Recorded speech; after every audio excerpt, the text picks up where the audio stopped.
Hello guys, this is my first video. So today we will talk about Kuninda dynasty. Kuninda राजवंश के बारे में आज हम जानेंगे। दोस्तों, कुनिंद राजवंश के बारे में हमें बहुत कम पता है, जबकि यह उत्तराखंड का प्राचीन राजवंश माना जाता है, जिसका प्रारंभिक समय ऋग्वैदिक कालीन माना जाता है। तो दोस्तों, जानते हैं इस राजवंश को आज की इस वीडियो में। दोस्तों, रामायण के किष्किंधा कांड में कुनिंदों की जानकारी मिलती है और विष्णु पुराण में कुनिंद को कुनिंद पलकस्य कहा गया है। कुनिंदों ने लगभग 1500 ईसा पूर्व से 300 ईस्वी तक राज्य किया था, जो कि किसी राजवंश द्वारा लंबी अवधि है। अतः कुनिंदों के शासन को 3 कालखंडों में अध्ययन किया जाता है। पहला है प्राचीन कुनिंद, जिनका समय था 1500 ईसा पूर्व से 900 ईसा पूर्व तक, और दूसरा है मध्यवर्ती कुनिंद, जिनका शासनकाल था 900 ईसा पूर्व से 200 ईसा पूर्व तक, और तीसरा है उत्तरवर्ती कुनिंद, जिनका समय था 200 ईसा पूर्व से 300 ईस्वी तक। प्राचीन कुनिंदों की सर्वाधिक जानकारी महाभारत के सभा पर्व, आर्यंग पर्व एवं भीष्म पर्व से मिलती है। पाणिनि की रचना अष्टाध्यायी में कुनिंदों को कुलुन कहा गया है। कुनिंदों को महाभारत में द्विज श्रेष्ठ कहा गया है। महाभारत में कुनिंद राजवंश का राजा सुबाहु का उल्लेख भी मिलता है, जिसने गोविंदा कुनिंदाधिपति की उपाधि ग्रहण की थी और अपनी राजधानी को श्रीनगर पौड़ी में स्थापित किया। दोस्तों, अब बात करते हैं मध्यवर्ती कुनिंदों की।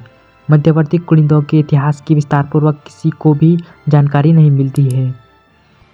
महाभारत के आदि पर्व में कुरु महाजनपद को उत्तर कुरु तथा दक्षिण कुरु को स्पष्ट रूप से वर्णित किया गया है। वर्तमान उत्तराखंड के कुमाऊं और गढ़वाल मंडल के उत्तर कुरु के ही अंग थे। कुनिंद राजनीतिक दृष्टि से स्वतंत्र थे, लेकिन कुरु राज्य को समय समय पर भेंट प्रदान करते रहते थे। मध्यवर्ती कुनिंद शासकों ने अपनी राजधानी कालकूट में स्थापित की, जिसका उल्लेख कालसी अभिलेख में किया गया है। इस अभिलेख में कुनिंदों को पुलिंदा कहा गया है। कालसी अभिलेख का निर्माण मौर्य वंश के सम्राट अशोक ने कराया था।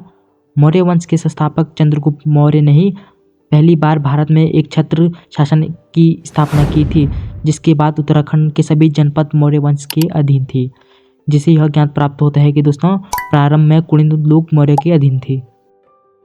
आइए दोस्तों, अब उत्तरवर्ती कुनिंद के बारे में जान लेते हैं। उत्तरवर्ती कुनिंद शासकों से संबंधित सर्वाधिक मात्रा में कुनिंदकालीन सिक्के प्राप्त हुए हैं, जिनसे कुनिंद वंश के अनेक राजाओं के नाम मिलते हैं, जबकि कुनिंद वंश के परवर्ती शासकों के राजाओं के सिक्के में केवल कुनिंद लिखा है। सिक्कों में किसी वंश की राजनीतिक, धार्मिक और आर्थिक जानकारी भी मिलती है। दोस्तों, उत्तर कुनिंदकालीन सिक्कों को 3 प्रकार में बांटा गया है। पहला है अमुकभूति प्रकार की मुद्राएं, दूसरा है अल्मोड़ा प्रकार की मुद्रा, और तीसरा है छत्रेश्वर प्रकार की मुद्राएं। अमुकभूति प्रकार की मुद्रा। कुनिंद वंश से संबंधित सिक्कों में अमुकभूति नाम प्राप्त होने के कारण अमुकभूति प्रकार कहा जाता है। अमुकभूति को कुनिंद वंश का सर्वाधिक प्रतापी शासक माना जाता है। जब जब किसी प्रतापी शासक का उल्लेख किया गया है, तो उनसे संबंधित मुद्राओं का वर्णन अवश्य मिलता है। इसने भी व्यापार के उद्देश्य में रजत, चांदी जिसे बोलते हैं, और तांबे की मुद्राओं का निर्माण कराया था। इन सिक्कों में खरोष्टी और ब्राह्मी लिपि से राज्ञ कुनिंदस्य अमुकभूति लिखवाया। दूसरी तरफ शिव, नंदी, त्रिशूल की छाप बनवाई। कुछ सिक्कों पर इनका नाम कुलिंद्रीय भी लिखा है, और उनमें चक्र, स्वास्तिक व नारी मृग की छाप मिलती है। इसके अलावा अमुकभूति सिक्कों में यूनानी शैली का प्रभाव देखने को मिलता है। अमुकभूति ने अपने शासनकाल में सर्वाधिक सिक्कों का निर्माण कराया था, जिसके आधार पर इतिहासकारों ने अमुकभूति को कुनिंद वंश का सर्वाधिक प्रतापी शासक कहा है, क्योंकि सर्वाधिक सिक्के मजबूत आर्थिक स्थिति का दिखाते हैं। अब अल्मोड़ा प्रकार की मुद्रा के बारे में जान लेते हैं।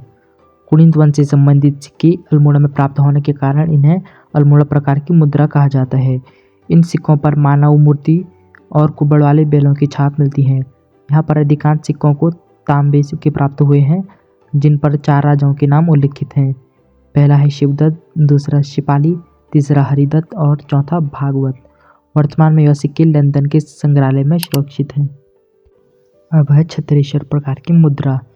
माना जाता है कि इन सिक्कों का निर्माण कुनिंद वंश के शासक छत्रेश्वर ने कराया था।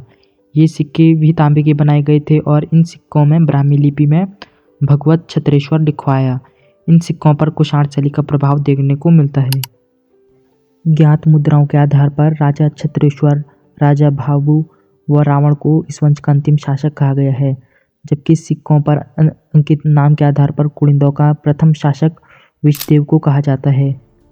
अमुकभूति की मृत्यु के पश्चात प्रथम सदी ईसा पूर्व में शकों ने इनके मैदानी प्रदेशों पर अधिकार कर लिया और कुमाऊं में भी शक संवत प्रारंभ हो गया, जिसका प्रमाण शकों द्वारा अल्मोड़ा में स्थित कटारमल सूर्य मंदिर में सूर्य मूर्तियों एवं मंदिरों की उपस्थिति से मिलता है।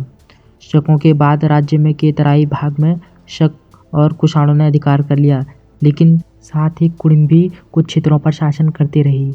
वीरभद्र, मूर्ध्वज और गोविशाण से पर्याप्त मात्रा में कुषाणकालीन अवशेष मिले हैं। कुषाणों के पतन के समय यहाँ कुछ नए राजवंशों का भी उदय हुआ, जो पहला में है कालसी, दूसरा है लाखामंडल और तीसरा है गोविशाण।